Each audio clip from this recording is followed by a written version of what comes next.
igifu cyawe rero uzagifatira ibi bikurikira.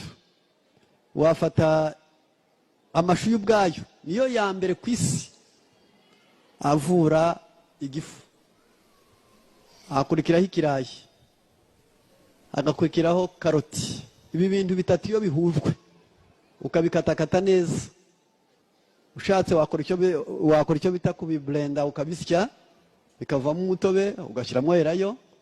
Ushobora kunywa akarahuri mu gitondo wenda kurya, ukanywa kandi karahuri ku manywa, nimugoroba ukanywa katarimo erayo, ukabikora iminsi 4, uba uvuye igifu. Ariko waba wigiriye neza mbere y'uko uyinywa ukabanza wakora icyo bita vidange. Yarangiza nukwereka igifu kikirirwa ubusa, ukirirwa utariye. Nuko mbonye benshi bahunze mu maso, kuko hariho abantu bavuga bati niriwe ntariyimenya ntabaho. Wabaho nuko bihari.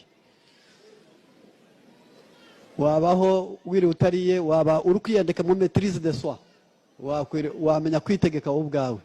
Ibyo nibyo bavurisha igifu. Hari icya kabiri kivura igifu, ni ukunywa amazi ashyushye mu gitondo uyakamuriyemo indimu ugashyiramo ubuki. Wabikora iminsi 7 nabyo ukaba uri kuvura igifu. Hari ikindi wakorera uri kuvura igifu, ni igihe cyaba gifite indi mpamvu.